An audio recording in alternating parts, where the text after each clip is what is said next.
Boa noite, bem-vindas, bem-vindos. Meu nome é Leonardo Máximo, eu sou coordenador do IBDD em Minas Gerais e é um prazer ter vocês com a gente aqui em mais uma live, no nosso projeto de integração da coluna do IBDD com as colunas que são publicadas, nessa nova sistemática que foi implementada para que a gente favoreça a interação e a discussão, né? Então, nós temos uma coluna que é publicada 2 vezes por semana, segundas e quartas, e nas terças e quintas a gente tem uma live com o autor ou a autora da coluna, para que a gente possa bater um papo sobre aquele texto que foi publicado, para que a gente possa interagir, para que as pessoas possam estar aqui conosco, fazendo perguntas, enfim, e trazendo à tona uma série de discussões, né? Hoje nós temos um encontro muito especial com o nosso amigo e uma pessoa que tem um currículo incrível, sobre o qual eu vou falar daqui a pouquinho, que é o Felipe Legratis Isabella, que inclusive é um dos sócios fundadores do IBDD e é conselheiro do IBDD. Ele escreveu um artigo relevantíssimo, sobre o qual a gente vai falar daqui a pouquinho. Eu vou até trazê-lo para a conversa de uma vez.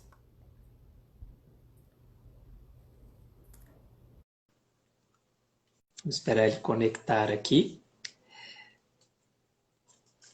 Ele enviou aqui para nós a solicitação.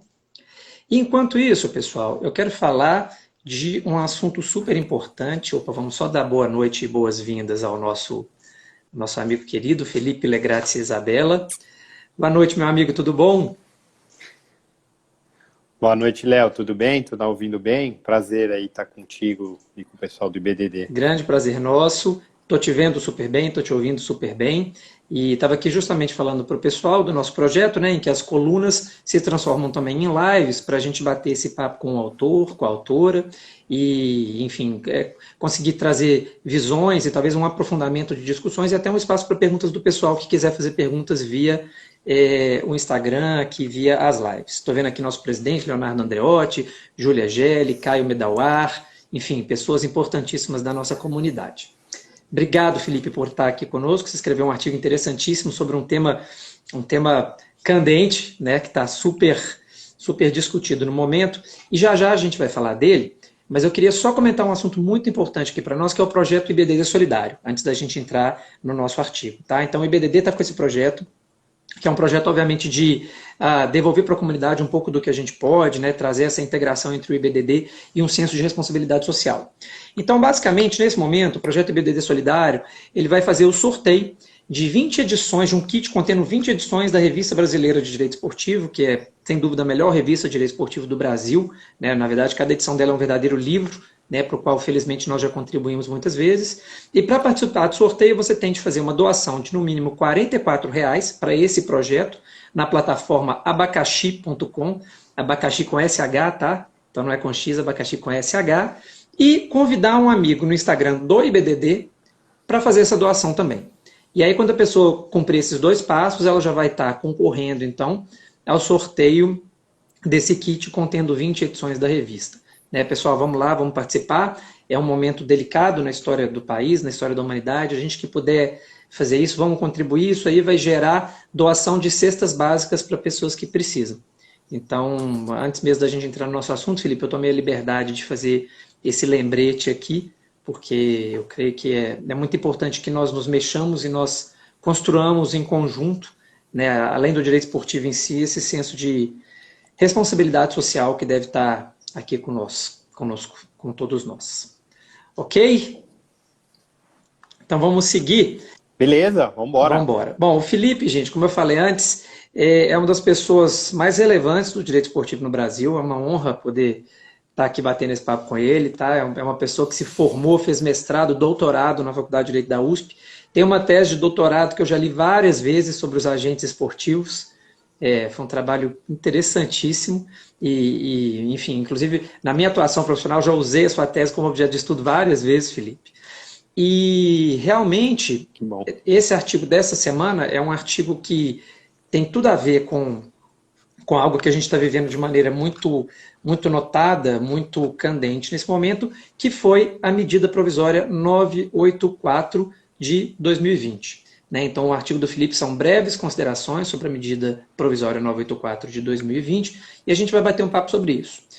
Então, Felipe, a primeira coisa que eu queria saber de você é o seguinte: quais os principais pontos, depois a gente vai detalhar um por um, claro, e discutir sobre eles, mas em uma síntese, quais são os pontos relevantes da medida provisória 984. Bom, Léo, boa noite para você, boa noite para todo mundo que está acompanhando. Estou vendo aqui vários amigos, vários conhecidos e agradeço pelas gentis palavras, né? Espero que realmente tenha sido útil aí um trabalho que a gente se esmerou em fazer lá na USP e, enfim, depois mudaram todos os agentes, enfim, mas acho que Já vou mudar de novo? alguma coisa aí para... Vamos mudar de novo, enfim, preciso até pensar em atualizar esse... Toda vez que eu penso em atualizar, vem uma outra alteração, mudando agora, vamos ver, de repente, a gente dá uma atualizada nessa tese, né? Perfeito. Bom, Léo, realmente agora, na semana passada, a gente foi surpreendido, né, na quinta-feira, com a publicação dessa medida provisória 984/2020, que alterou a Lei Pelé, né, a legislação esportiva, e tocou em 4 pontos, 4 principais pontos. Um principal, que eu acredito que é o cerne de toda a discussão, mas alterou quatro pontos da Lei Pelé. O primeiro deles, ela possibilitou que os contratos de jogadores de futebol, a gente sabe que pela Lei Pelé tem um prazo mínimo de 3 meses, né, de 90 dias. Então ela possibilitou que por conta da pandemia, enfim, do encerramento dos campeonatos, suspensão, não sabe se vai continuar, se não vai. Todo dia a gente tem uma liga aí uma federação emitindo informações sobre se continua ou não continua. Então permitiu que os contratos possam ser durante o ano de 2020, até 31 de dezembro, possam ser firmados por 30 dias. Acredito que seja uma norma interessante que possa ajudar aí algumas equipes, somente de outras modalidades que não futebol, a seguirem aí com a competição. Uma outra regrinha que ela mudou foi com relação à questão do direito de arena. Tem um percentual que ele tem que ser repassado aos atletas, né? Isso tem desde a lei inicial, e na última alteração de 2015, ela passou a ser obrigatória através dos sindicatos, né? Então, o detentor do direito, ele negocia com eventual equipe emissora de televisão, por exemplo, ele recebe o valor, ele é obrigado a passar 5% desse valor ao sindicato dos atletas, né, do estado em que a agremiação está, e depois o sindicato faz o repasse aos atletas participantes de acordo com as convenções coletivas, as convenções do próprio sindicato. Então essa medida provisória ela cortou, né, ela tirou o sindicato dessa bolada, né? Então, eventualmente, por medida provisória, esse repasse, então, agora tem que ser feito direto pelos clubes aos atletas, sem passar pelo sindicato. E os outros 2 pontos também tratam dos direitos televisivos, do direito de arena. Quer dizer, um ponto traz do direito de arena, mas o outro ponto traz a questão da publicidade, né? Desde aquele evento na final da Copa João Avelange, que o Vasco da Gama entrou em campo com o logotipo do SBT, né? Teve aquele problema em São Januário, e depois o jogo foi adiado, foi remarcado para o Maracanã, e teve uma briga da Rede Globo que não queria transmitir. Enfim, teve uma briga da Rede Globo com o Eurico Miranda, e o Eurico Miranda pôs o time com um logotipo do SBT. Então, desde então, veio uma alteração na Lei Pelé, em 2001, e passou-se a proibir que emissoras de televisão, de rádio, de televisão, inclusive de televisão a cabo, né, pudessem patrocinar ou estampar o logo, patrocinar, pagando, ou estampar, mesmo que gratuitamente, o seu logo ou o logo de algum dos seus programas nas camisas dos clubes. Então, a medida provisória revogou essa proibição. Então, a partir de quinta-feira é possível que tenha essa contratação, esse patrocínio.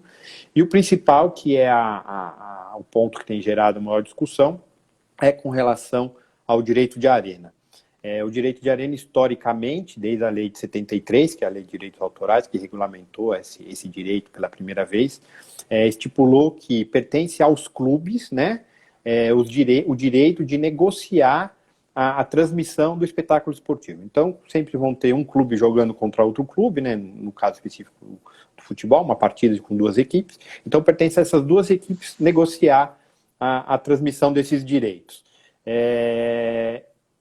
E a medida provisória veio alterar esse sistema, dizendo que pertence somente à equipe mandante, né? O direito pertence à equipe mandante de negociar. Então, a equipe que é a visitante, ela, em tese, não tem esse poder de negociar, só quando ela recebe o jogo na casa dela e ela tem o direito de negociar. É mais ou menos como funciona.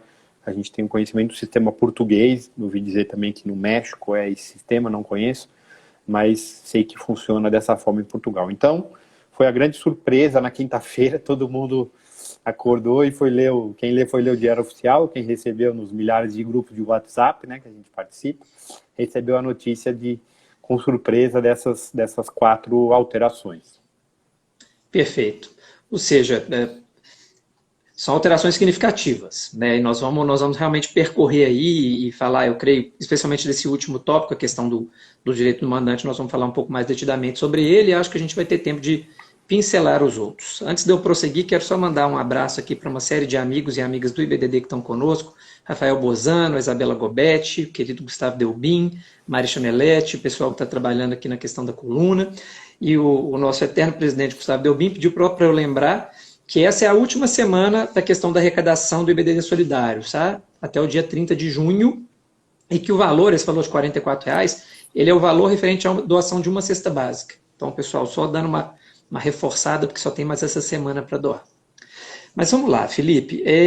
Realmente foi uma questão, meio que uma surpresa mesmo para nós, né? Como você disse, a gente acordou com uma série de modificações feitas e imagino que você vai discorrer sobre isso sem grande discussão com a comunidade desportiva, com a comunidade jurídica. Já que parece que o maior frisson está sendo justamente em torno da negociação dos direitos de transmissão, a questão do mandante ou não, quem sabe você traçaria para nós um breve panorama de como era até hoje, e talvez por que era assim até hoje, até para a gente entender qual é a mudança e se essa mudança é positiva e a quem ela agrada, a quem ela desagrada. Mas para começar, como é que era até na semana passada? Bom, até semana passada a gente estava em vigor o que tinha sido com pequenas alterações nas redações, né, mas o que entrou em vigor em 1973. Né? Então, se a gente pegar o período 70, por que 73? Não existia uma lei esportiva geral e estava em discussão no Congresso Nacional a Lei de Direitos Autorais, né? A alteração da Lei de Direitos Autorais. Então, como na época, década de 70, foi o grande boom das televisões, das transmissões televisivas, principalmente, né, a Copa de 70 foi a primeira Copa transmitida ao vivo, e as transmissões que eram feitas de televisão naquela época eram gratuitas, e aí os clubes começaram a reclamar que começaram a perder receita, né? O torcedor parou de ir com tanta frequência no estádio porque ele começou a ter televisão para comprar e assistir o jogo de graça, enfim.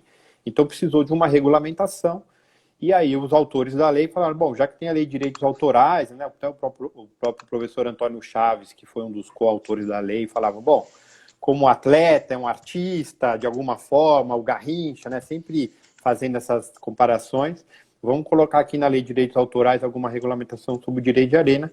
Então, em 73, veio estabelecendo que, como eu disse, pertence ao artigo 100 ou 101 da Lei de Direitos Autorais antiga, que pertence aos clubes participantes da partida o direito de negociar esses direitos de transmissão. E isso veio em vigor até quinta-feira, né? Então, em 93, veio a Lei Zico, que acabou revogando expressamente, ou tacitamente, agora não me recordo, mas acabou revogando esse trecho que estava na Lei de Direitos Autorais. Depois a Lei Pelé em 98, depois a Lei Pelé também passou por uma alteração nesse trecho em 2011, depois 2015, mas sempre manteve esse sistema, né, com pequenas alterações aqui e ali, mas sempre manteve esse sistema que pertence aos dois clubes que estão disputando a partida o direito de negociar. Se um negociou com a Globo e outro negociou com a Record, se elas não tiverem um acordo entre as duas emissoras, ninguém transmite. Então eles teriam que ter negociado com a mesma emissora de televisão para poder transmitir, que foi o que aconteceu até recentemente na última rodada de negociação, que alguns clubes acabaram acertando com o esporte interativo, enfim, acabou tendo uma pequena cisão. Mas, em tese, esse era o modelo adotado pelo Brasil, até então um modelo praticamente único no mundo, assim, não dá para cravar que é um modelo único, mas se você levar em consideração as principais ligas, era provavelmente das 10, 15 principais ligas ou campeonatos, era praticamente o único país que adotava esse sistema. Nos outros países, os sistemas adotados eram o sistema do clube mandante, em menor grau, mas em especial o sistema que tem sido adotado com maior sucesso, eu digo maior sucesso de lucratividade para a competição como um todo, é o sistema de negociação coletiva, né? Por parte da entidade organizadora e de todos os clubes, né? Sim. O modelo que a gente tinha aqui, na sua visão, ele fazia sentido a gente ter esse modelo até quinta-feira? Eu sei que é complicado opinar, hein, Olha, mas... não, é assim, do ponto de vista jurídico, faz sentido porque está na lei, é válido, e no final das contas, nada impedia que os próprios clubes, isso eu tenho feito em algumas assessorias, que os próprios clubes outorgassem procurações ou, né, ou esses direitos para uma entidade terceira, ou então, inclusive para a própria organizadora da competição. Então funcionava assim com o finado Clube dos 13, né? Os clubes que tinham o direito de negociar, todos eles outorgavam procurações ao Clube dos 13, e o Clube dos 13 negociava em bloco, depois dividia em bloco. Então, a lei estabelecia a negociação pelas duas partes disputantes, mas elas podiam autorizar terceiros que disputassem. Em algumas ligas também, os clubes, mesmo tendo essa mesma situação, outorgam a própria liga, né? Ligas menores, campeonatos menores, modalidades menores, a própria liga, a própria entidade, a própria federação, para a federação negociar em nome delas o contrato de televisão e depois eles fazem a divisão entre si. Então, assim, o sistema anterior e o sistema que hoje está em vigor de seu mandante, ela não impede a negociação coletiva, né? Fica a critério, logicamente, do clube outorgar a procuração para um terceiro negociar esse direito em nome dele, né? Perfeito. Bom, então houve a alteração na quinta-feira passada. Eu queria que você, se você quisesse detalhar um pouquinho mais o que é essa alteração exatamente e quais são os desdobramentos disso, para depois a gente chegar num ponto que eu vou trazer daqui a pouquinho também, que é qual que é a sua visão. Então, primeiro, qual é o detalhamento disso, quais são os desdobramentos e, sobretudo, está correto isso? Qual que é a sua visão de como isso foi feito? Bom, o que é importante explicar é que isso foi feito através de medida provisória, né? E isso dentro do sistema democrático, logicamente que é uma medida válida, é constitucional, está prevista, está aprovado pelos congressistas a previsão da medida provisória. Mas a medida provisória, pela própria Constituição, ela tem dois pré-requisitos fundamentais, que é relevância e urgência.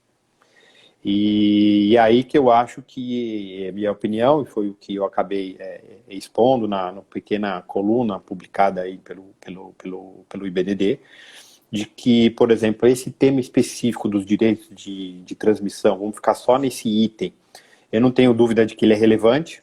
Aliás, se você pegar hoje tem as consultorias que divulgam os rankings de receita, de clubes, de federações, de confederações, você vai ver a coluninha dos direitos de transmissão. Ele é o item mais relevante de todos, é uma receita fixa, praticamente é o que garante a sustentação, o que sustenta o nosso esporte, principalmente o futebol, são os direitos de transmissão. Então ele é um tema relevante, está dentro da questão constitucional. Mas eu não vejo urgência, né? Não sei porquê, tanto que fomos todos surpreendidos, eu não vejo a urgência em na própria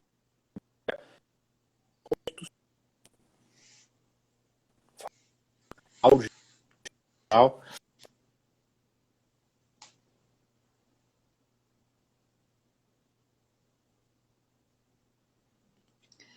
Tenho a impressão que o Felipe travou um pouquinho. Vamos só dar uma pausinha, porque eu Falhou? tenho a impressão que a internet deu uma rateada aí. Felipe, você nos ouve?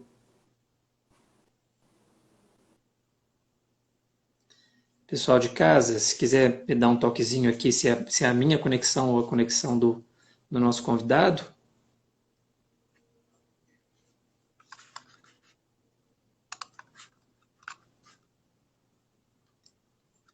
Voltou. Ah, beleza. Todo mundo usando.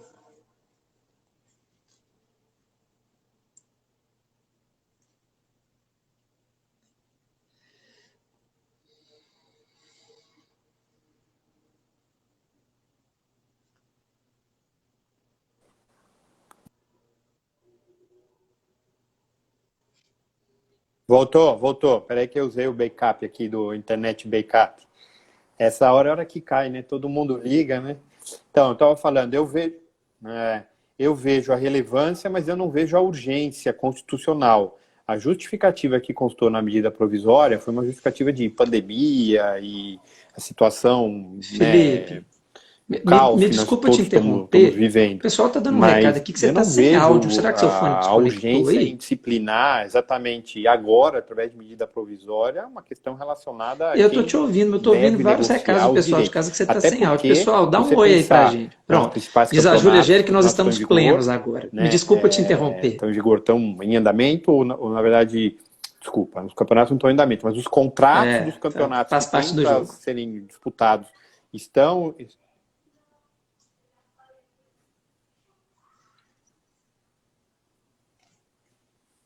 Sem áudio? Você não está me ouvindo?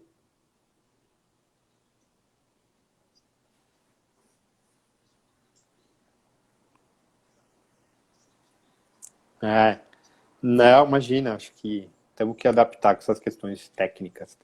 Mas, enfim, como eu disse, vamos retomar. Não vejo a urgência, porque o que tem de urgente referente aos direitos de transmissão que não poderiam esperar um processo legislativo comum? Como eu disse, no sistema anterior precisariam da anuência dos dois. Por que agora, só com o mandante, o que vai resolver na pandemia o mandante poder negociar os direitos de transmissão sem precisar do visitante? Então, assim, não, a medida provisória não veio justificada, não veio com debate, né? Como eu falei, é um tema super relevante.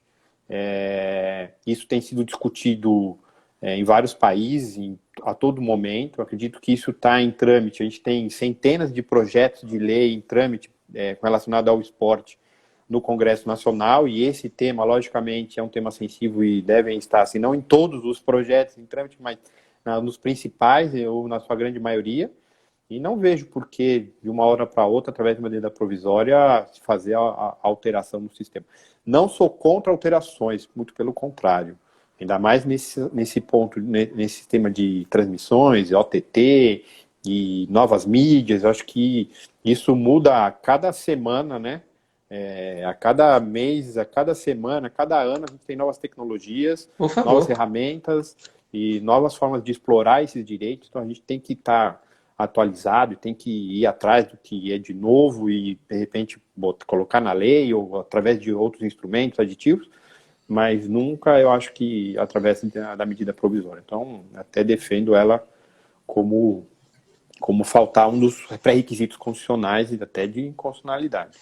E ela é tão relevante, Léo, desculpa até me estender, que eu estava olhando aqui na internet uma notícia que saiu agora, que na hora que é uma medida provisória, né, enfim, voltando, é prevista na Constituição, artigo 62, ela tem um prazo, ela tem vigência imediata, mas ela tem um prazo de 60 dias, podendo ser prorrogada por mais 60 dias, senão ela perde, se ela não for votada, ela perde a vigência.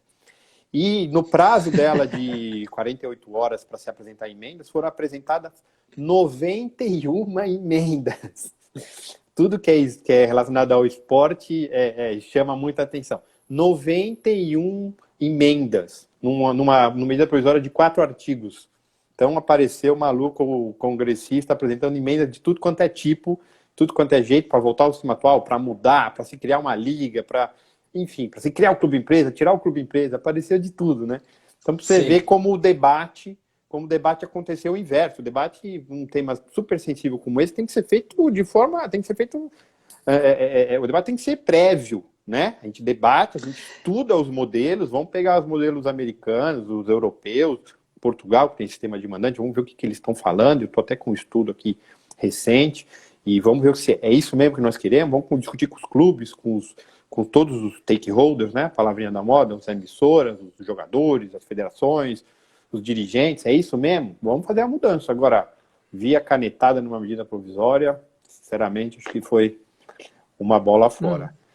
E hoje ainda também, você vê como o tema repercute. Estava falando, até vi que ele entrou aqui, não sei se ele permanece, com o doutor Mansur, acho que apareceu uma opinião em um artigo, a gente trocou umas mensagens, ele tem defendido, inclusive, um outro ponto de vista que eu não tinha visto ainda, de inconstitucionalidade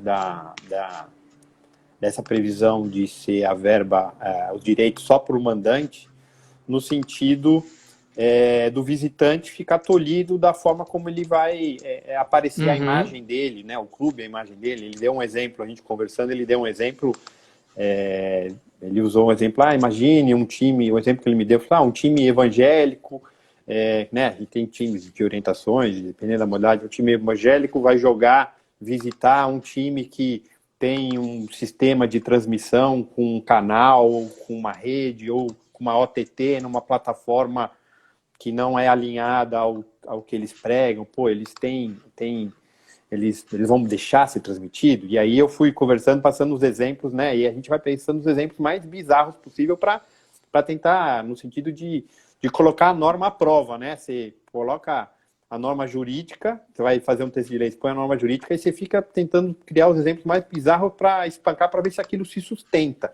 Mas eu não precisei ir muito longe, né? A gente tem, pelo menos aqui em São Paulo, as rádios que fazem transmissões, a rádio do Corinthians, a rádio do Palmeiras. A rádio, quando eu digo, é transmissão de internet, como eu imagino que aí em Belo Horizonte deve ter a do Cruzeiro e a do Galo.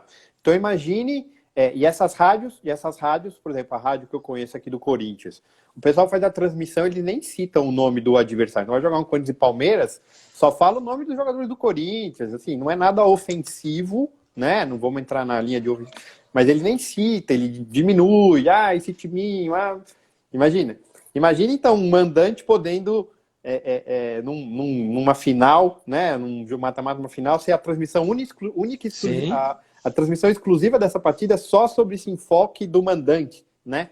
E eu conversei com ele hoje sobre isso, e eu parei para pensar, eu falei, bom, você tem um ponto interessante.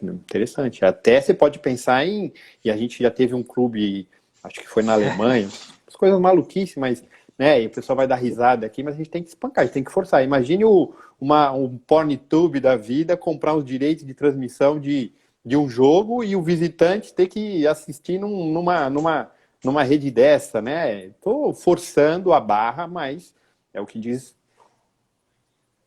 Vai que, né? Enfim, perfeito. Então o Mansur, Felipe, eu estou recebendo um recado aqui que está tendo um pequeno descompasso entre o seu áudio e o seu vídeo. Está tendo um delay de voz. Eu recebi uma sugestão, se você ficar confortável com isso, de você sair e entrar logo em seguida, para a gente eliminar essa diferença. Eu estou te vendo perfeito. Talvez porque você esteja, vamos dizer, como se o papo estivesse direto entre nós dois. Mas o pessoal de casa, eu recebi 2 recados aqui, que está tendo um descompasso entre as suas lábios, como se fosse um filme dublado, muito mal dublado, sabe? Só que dublado por você mesmo. Se você puder fazer a gentileza de sair e voltar, para a gente eliminar o delay, porque o papo está incrível e eu quero que todo mundo aproveite o máximo dele.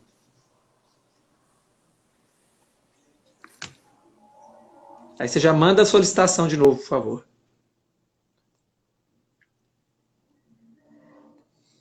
Vamos aguardar o Felipe conectar novamente, porque o assunto é de extrema relevância. Aqui, já voltou, vamos lá. Pessoal, esse aviãozinho que tem aí embaixo, né? É para você recomendar essa live para os amigos, para as amigas. Clica lá no aviãozinho e recomenda, porque está fabuloso o papo. Já estamos com o Felipe de volta aqui. Você me ouve? Eu ouço vocês aí, tá? Você me vê? Melhorou? Depois o pessoal fala. Vejo, tudo normal. Parece que está normal agora.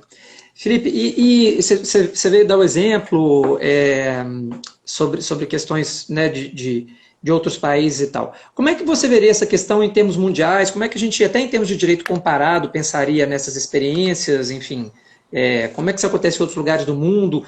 As experiências de outros lugares do mundo foi o que motivou, não foi?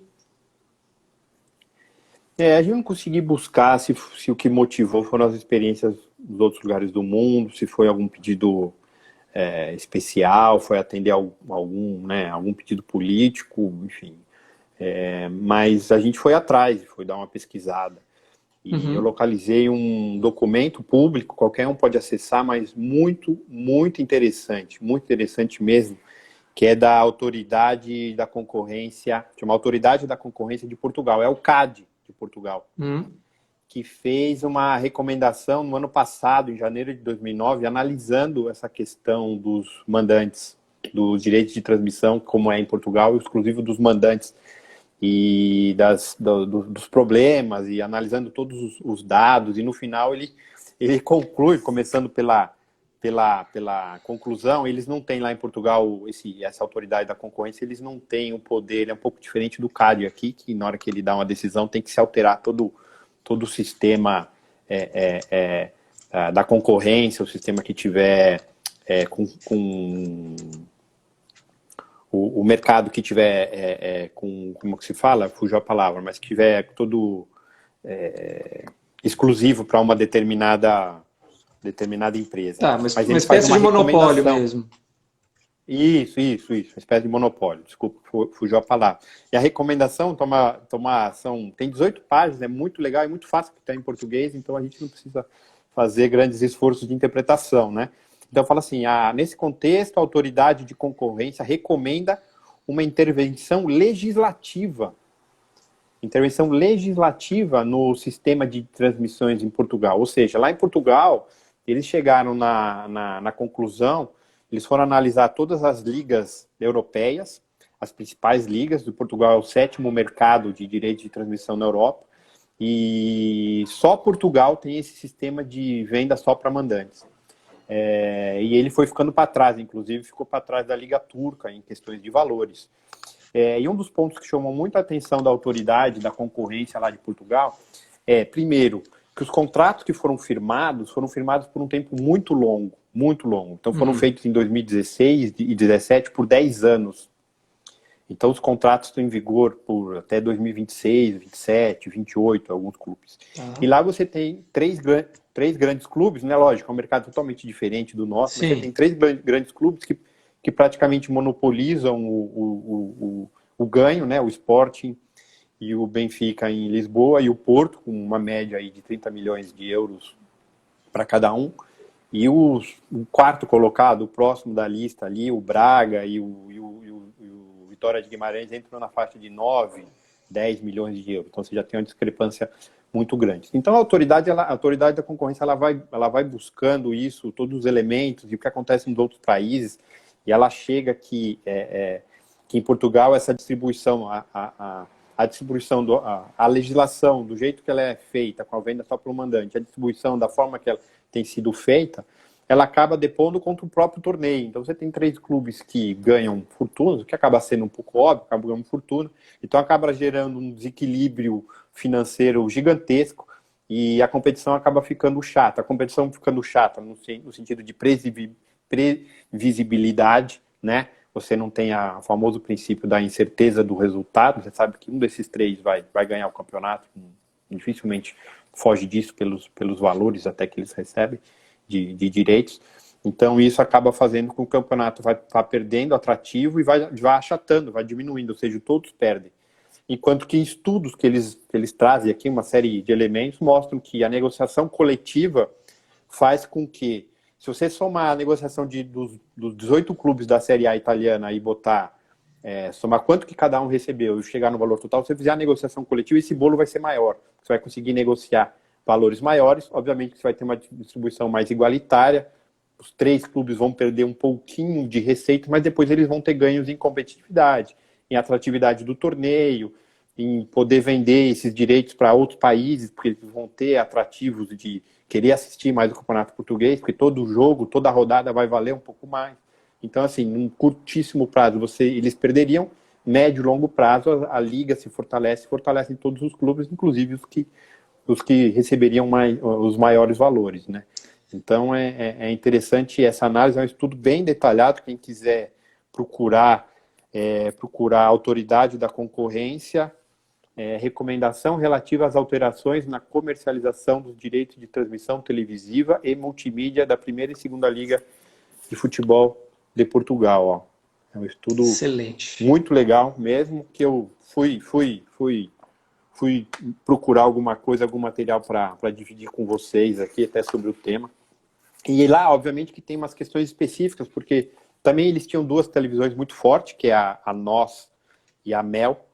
No final, elas brigaram em 2016 pelos clubes e dividiram entre elas, só que depois elas fizeram uma joint venturing de compartilhar os conteúdos, e depois elas criaram uma terceira empresa, junto com a Vodafone, que é o Sport TV, ou seja, a Sport TV tem os direitos de todos os clubes, no final das contas ficando um mercado super concentrado na Sport TV, que é uma empresa que que são sócios, essas três empresas são sócios dessa terceira empresa, ou seja, o mercado acabou ficando super monopolizado, e isso também dentro da concorrência, ali das normas da concorrência, foi identificado como danoso para o sistema, né? Então, você vê que o exemplo que foi utilizado aqui pela nossa legislação, pelo nosso legislador, nosso presidente, é um exemplo que está lá afadado a ser alterado a qualquer momento, inclusive com recomendação legal, né? Sim, sim. Só parar para mandar um abraço aqui para o Pedro Trengraus, amigo nosso querido, que está que te elogia aqui merecidamente, por sinal, o Pedro, que é um profundo conhecedor do tema também. Mas, Felipe, disso que você falou aí... Ele está falando aqui, o Pedro está falando aqui, eu vi que a maior disparidade, é isso aí, Pedro, ela é a maior disparidade da Europa, é mais de 5 vezes o índice. A segunda maior dispare, pelo último estudo que eu vi, era Chipre, que era 4 e não sei quanto, e depois entra lá Portugal, Espanha, Itália, que aí fica na faixa de 3, que já é uma faixa bem recomendável, né? E isso também vem do que a Espanha mudou também recentemente o sistema. Lembra, a gente falava da espanholização do Brasil, que eram os 2 clubes receberem maiores, mas a Espanha também mudou, passou a ser uma negociação coletiva e uma divisão mais igualitária, e fez com que a Liga ficasse mais competitiva também, né? Apesar de que Barcelona e Real Madrid vão ser sempre fortes, mas você tem outros clubes, o Atlético de Madrid, agora o Sevilha, outros clubes brigando lá em cima também. A questão que eu vejo aí é um tema que a gente volta nele com alguma frequência, né? É você tornar o produto melhor, o produto mais rico, tornar esse ecossistema mais rico, porque uma vez que você tem um pouco mais de igualdade na distribuição desse recurso, você torna o produto mais interessante e, portanto, mais consumível e, portanto, mais rentável, né? Ou seja, se você sai daquela dicotomia que provavelmente ele ou ele vão ganhar o campeonato, porque eles é que estão ganhando muito mais dinheiro, porque eles têm mais dinheiro, porque há uma distribuição desigual de recursos, e se você cria mais elementos de imprevisibilidade, né, isso é uma tendência humana, né? Assim, você vê um filme de mistério, você quer mais ser surpreendido pelo final, né? Então, essa é uma conversa, e tanto que a gente dá o exemplo das ligas, por exemplo, norte-americanas, em que todo mundo é sócio do produto, e aí você tem uma distribuição melhor de recursos, e, portanto, você vai tendo um produto que é mais estimulante justamente pelo elemento surpresa, né? E uma outra coisa que você disse que eu achei muito curiosa mesmo e sobre a qual a gente precisa refletir, 2 coisas. Uma é que, de fato, se você em menos de uma semana teve 90 emendas, é porque muito provavelmente aquela peça legislativa não está na sua melhor forma, vamos dizer, para colocar com suavidade. Ela não foi exatamente extremamente bem sucedida. E, de fato, o que a gente vê de 10 anos para cá é uma revolução absoluta na maneira de transmitir o entretenimento, né? Nós, enquanto consumidores do entretenimento, mudamos, né? Tem o pessoal da doutrina, inclusive do marketing e da mídia, eles criaram a palavra consumer, né? Que é o consumer, que é um user, e ele é as 2 coisas ao mesmo tempo. Então, ele, obviamente, está muito mais exigente na maneira de consumir. Tanto que você vê a quantidade de conteúdos on demand, quer dizer, televisão aberta normal acabando, porque o consumidor ele se deu conta do seu poder enquanto agente que pode exigir determinadas condutas. Então, com isso, você teve essa enxurrada de streaming no mercado, por exemplo. Então, de fato, assim, a gente não pode ver hoje a maneira de transmitir, vender, empacotar e consumir entretenimento da maneira como a gente via. E, por outro lado, a gente precisa ter uma discussão tão relevante quanto a intensidade das mudanças, para que, uma vez que essa mudança de fato ocorra, ela venha tendo envolvido a comunidade na discussão. Né? Ela tem que, enfim, ela tem que ouvir os atores, os stakeholders, enfim, para usar, como você disse, a palavrinha da moda. Bom, alguma observação mais ainda sobre esse aspecto ou a gente pula para algum outro? Né? Não, acho que esse estudo que eu comentei é bem interessante, porque Fantástico. ele traz um panorama do que a gente pode nos tornar se isso passar a ser a regra do nosso esporte, né? E, inclusive, ele traz, assim, é curioso, ele traz quando a gente fala, vamos fazer venda coletiva, mas não necessariamente a venda coletiva você vai vender o pacote todo, vai entregar como sempre foi feito para a Globo. Então, ele dá sugestões de como você criar subpacotes, né? Então, você vai ter um campeonato brasileiro de 38 rodadas, você não precisa vender tudo para uma emissora só, você vende o o streaming para você vende a primeira escolha, as 3 primeiras escolhas para uma emissora. Você cria um pacote, né, um leilão. As 3 primeiras escolhas para dar rodada para a emissora, para quem ganhar o primeiro bloco. O quarto, quinto, sexto para o segundo bloco, o OTT para um terceiro bloco. E aí você proíbe que a mesma emissora ou que a mesma grupo empresarial faça proposta em todos os blocos, ou seja, aí que você consegue faturar mais, né? Você vai vender para várias emissoras, você vai ter maior abrangência de jogos transmitidos ou de pessoas comentando o seu jogo, não vai ser só naquela rede, e aí você vai vender o mesmo produto para 3 pessoas diferentes, ou seja, o preço vai aumentar, aí que o preço aumenta, né? Não vender tudo para uma mesma emissora. Então, assim, traz esse sistema que tem sido feito no mundo todo, e eu acho que é bacana aí o pessoal que está estudando nessa área, ou até os legisladores, que quem tiver acesso a algum deputado que está apresentando emenda, encaminhar esse estudo para eles, que é bem simples, é bem fácil de ler, rapidamente dá para ler, entender, está em português, e mostra o quão atrasado está lá em Portugal esse sistema, e a gente não seguir esse mesmo caminho, eu acredito que a gente tem que debater mais ainda. A relevância do tema é absoluta, ninguém está discutindo isso, talvez a urgência ia a justificar a alteração via uma ferramenta legislativa do executivo é que nós, a comunidade jurídica, nos causa um certo desconforto, né, para dizer suavemente, assim, nos causa um certo espanto, né? Bom, mas de fato, como a gente comentou, há outros pontos aí, dentre os quais a questão do contrato de trabalho do atleta poder ter, então, um prazo que não é o prazo originário da Lei Pelé. Como é que você vê isso? Contraposições, críticas, enfim, qual que é a sua visão sobre esse ponto específico? Não, eu achei interessante porque a gente se deparou aqui em algumas modalidades, em casos que acabou, como a pandemia virou uma incerteza grande de quando vai poder retomar, ou quando que ia poder, se ia chegar com tudo no país, se não ia, né? Então, você pegou lá no comecinho de março, abril, algumas ligas que estavam em andamento, né? Por exemplo, vamos falar da liga de basquete, ela suspendeu o campeonato, vamos ver o que vai acontecer. Né? A gente retoma os playoffs um pouco mais para frente, porque no fundo ninguém sabia se isso ia passar, se ia sair uma vacina, o que ia acontecer.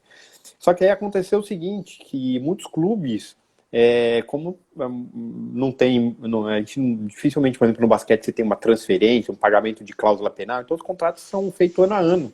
Então o contrato da grande maioria dos atletas venciam em maio, que era a data que estava previsto para acabar o campeonato, e a liga estava suspensa.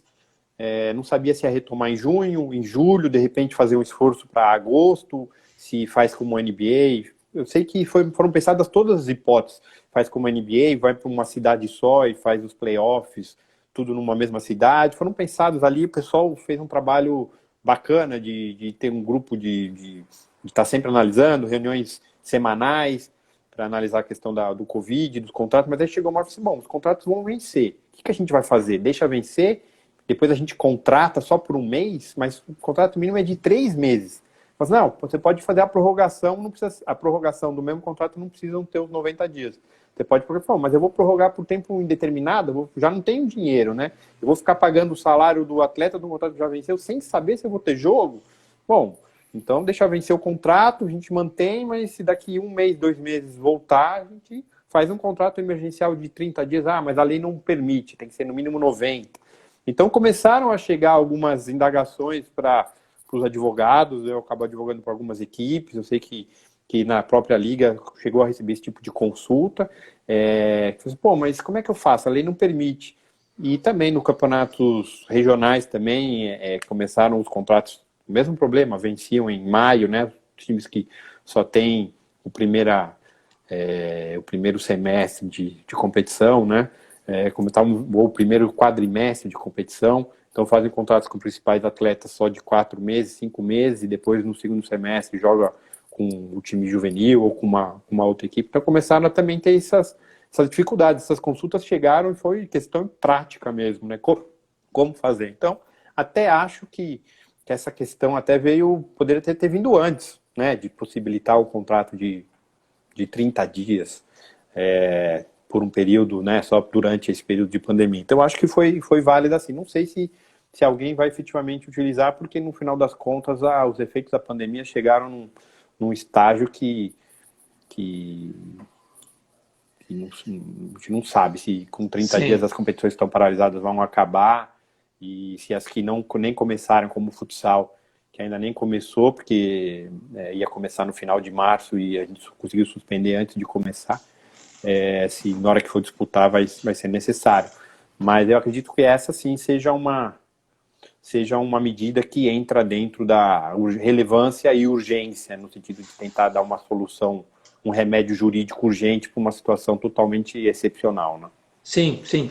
Tanto que a própria FIFA, no caso do futebol, ela publicou, né, a circular 1714, que dentre vários assuntos ela dispunha e regulamentava sobre contratos que os clubes não vão dar conta de honrar, como lidar com isso, questão de adiamento ou de adiantamento do fim da temporada, contratos que estavam...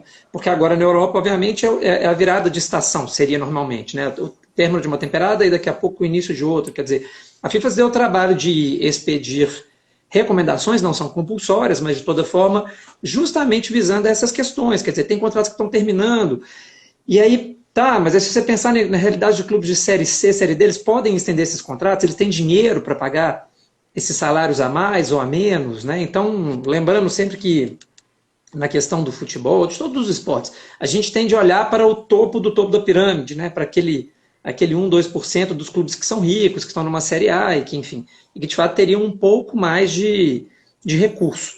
Sendo que, de outro lado, obviamente, tem clube que contrata no estadual por 3 meses porque não tem como pagar os salários, quer dizer, essa questão é de tamanha relevância que a própria FIFA interferiu para dispor determinadas recomendações sobre como conduzir a questão salarial e de duração e de término e de início de contratos, especialmente na virada de estação, no caso do Hemisfério Norte, no caso do futebol europeu. Né? De toda forma... Muito bem lembrado. Por favor. A gente viu o caso da França, logicamente que é outra legislação, né? Mas a gente viu o caso do Cavani, que não quis estender o contrato dele para jogar o restante da Champions, que acabou sendo prorrogado, e o Thiago Silva, que também tinha um contrato que terminava, aceitou estender o contrato lá por mais 30, 60 dias, enfim, lógico que é outra legislação, mas é esse exemplo que está falando, que está todo mundo tendo que arrumar alguma saída legislativa para poder se adaptar aí à nova realidade, né? No caso da França, eles têm uma legislação esportiva extremamente peculiar, né, que é o Code du Sport, que enfim, eles regulamentam sobre tudo de maneira muito distinta, desde o trabalho do agente, as relações de trabalho, enfim. Então, lá para eles deve estar sendo um belo de um desafio também. Bom, um outro assunto aqui que você também mencionou e que é interessantíssimo, a questão do patrocínio da equipe pela emissora de televisão. Né, eu disse aqui agora há pouco que a maneira do mundo produzir, consumir e transmitir conteúdo se alterou radicalmente nos últimos 10 anos. Né? A gente tinha... Olha para você ver como são as coisas. Anos atrás, a gente achava normal ter a nossa experiência de entretenimento interrompida pela mensagem do patrocinador. Né? Então, a gente estava assistindo a novela, o filme, tinha o comercial, você tinha ali 2, 3 minutos durante os quais a sua experiência era interrompida para que o patrocinador viesse dar o recado. Quer dizer, aí você veio com a ideia do TiVo, depois do on-demand, do streaming, disso tudo. De toda forma, a TV aberta ainda é um repositório muito relevante para o futebol. Né? Eu já ouvi muitas pessoas falando que a TV aberta ainda se sustenta por noticiário, futebol e novela. Como te parece essa questão, então, das emissoras de rádio e TV patrocinarem equipes em um mundo onde o formato também de transmitir está cada vez em maior modificação? Na verdade, Léo, eu nunca vi muito sentido nessa proibição, né? As justificativas eram, né, que as emissoras, foi em 2001, praticamente não tinha, já tinha TV a cabo, lógico, mas internet, se bobear, ainda era discada, né? Eu nunca entendi muito, mas a emissora sendo uma concessão pública, tinha aquela história, eu tenho os direitos, vai privilegiar o time que ela patrocina ou não vai, enfim, entrou um pouco na linha de transparência, de de evitar que pudesse ter qualquer tipo de favorecimento para um ou para outro. Mas, como você disse, hoje o mundo mudou tanto, então você não podia não só não ter o patrocínio da emissora, como eventualmente dos produtos da própria emissora, né? Então, eu acredito que ter caído essa proibição eu acho válido, não vejo nenhum problema. Eu só entro na questão da urgência, né? Realmente isso não tem urgência, não tem alguém que está passando necessidade, está com um contrato aí com a Amazon para ser assinado a qualquer momento e precisa proibir isso, ou um contrato com a Netflix, ou um contrato com qualquer outra Record, com a própria Globo, ou qualquer outra rede de streaming aí que estava tendo esse empecilho. Eu acho que isso vai facilitar, vai injetar dinheiro no esporte, no sentido de vai ter mais um nicho em que os clubes e de todos os esportes vão poder ir atrás de anunciantes nessa área. Só questiono sempre a questão disso ter sido feito por medida provisória. Eu acho que não vejo a urgência disso. Eu acho válido. Então, se quiser ter um Netflix ou pô, a gente tem, né, vai ter um seriado novo, o cara põe lá aquela semana só um seriado, porque pode ser um futuro, né? De repente você tem um patrocínio Sim. da Netflix ou da Prime. Então, ó, essa semana é La Casa de Papel. Todo time entra com um patrocínio da La Casa de Papel, né? Um exemplo. Na semana seguinte é uma outra série que vai lançar, enfim, né? Acaba sendo a dinâmica, né? Tudo como a gente falou. Tudo tem mudado tão rápido, né? Então, Sim. E, faz parte, faz parte. e não, e seria incrível ver que tipo de estratégia que ia ser adotada, né? Se você pensa, por exemplo, na questão da publicidade, nos últimos anos, principalmente nos últimos 20 anos, a utilização do product placement, né? Quer dizer, você coloca o produto dentro do entretenimento, o produto anunciado de uma maneira tão orgânica que você consome aquele anúncio, por exemplo, de uma maneira muito mais natural, né? Então, de fato, seria o caso de pensar em como seriam e como serão as reinvenções desses formatos de compra de espaço publicitário, né, que vão ter de ser cada vez mais eficientes, porque o mercado é cada vez mais segmentado e cada vez mais selvagem, e, por outro lado, mais adaptadas à realidade que a gente tem agora. Né? O conteúdo ele é on demand, ele é streamado, o consumidor ele é um usuário cada vez mais exigente, que não vai se submeter enfim, a determinados formatos. E aí, a gente está quase no finzinho, mas ainda dá tempo, de você dar mais uma passada para a gente, por favor, sobre o repasse de 5% não ser feito mais via sindicato dos atletas profissionais, o repasse relativo ao direito de arena. Veja, também eu acredito relevante, eu acho que é um tema importante, é um tema relevante. Precisa do sindicato, a discussão do sindicato que tem contribuído, eu acho que é um tema que precisa ser discutido. Mais uma vez, eu acho que é importante que os atletas vão continuar recebendo da mesma forma, talvez recebendo até mais, no sentido de que não vai ter o desconto do atleta, no final das contas vai acabar chegando um valor maior, mas por outro lado vai enfraquecer, né, essa medida enfraquece os sindicatos que deixam de ter a receita, deixam de ter um lugar na mesa ali, de brigar, de negociar. Então, enfim, eu vejo relevância, é importante, mas não vejo por que ser tratado isso numa medida provisória. O que está acontecendo de urgente para se tirar o sindicato da jogada, né? Enfim, óbvio que são questões políticas, até tem um palpite do porquê isso ter acontecido, acho que todo mundo tem, mas imagino que, acho que passando isso por um processo democrático, quando eu digo democrático, debate prévio, Congresso Nacional, passando pelas duas casas, depois sanção, daria muito mais legitimidade para que essa mudança seja, né, duradoura e permanente e que todos respeitem da forma que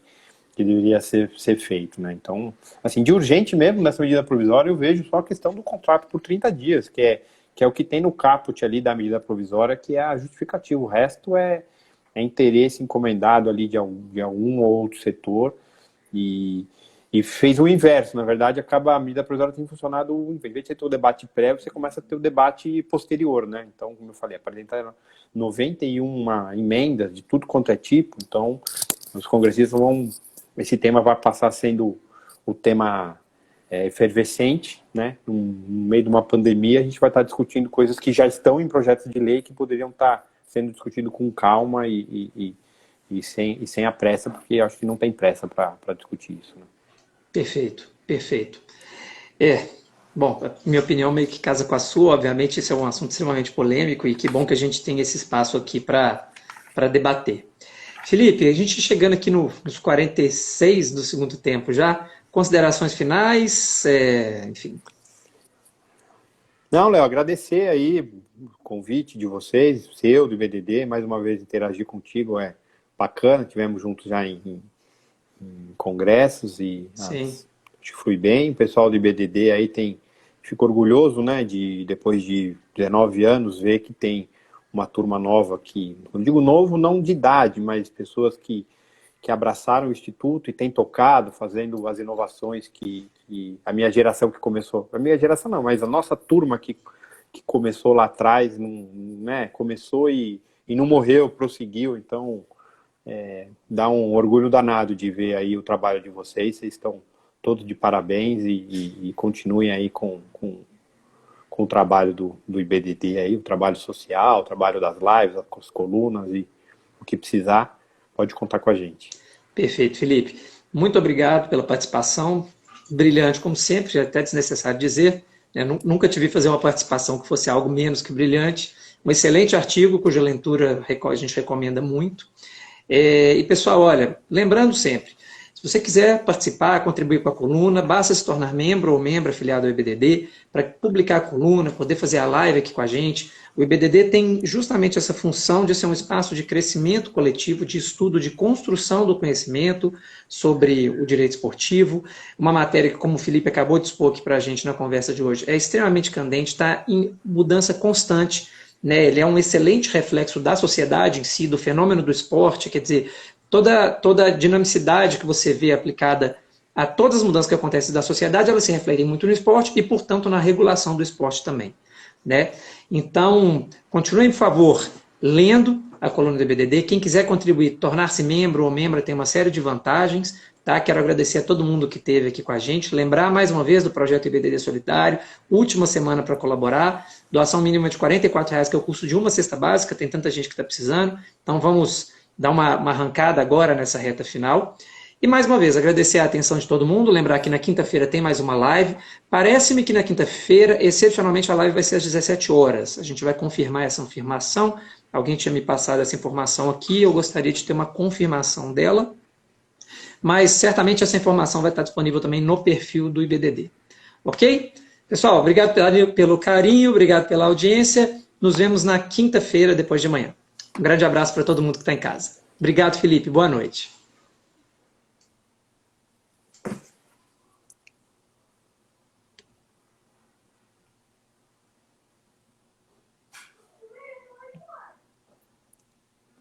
Saiu? Acabando. Vamos encerrar agora.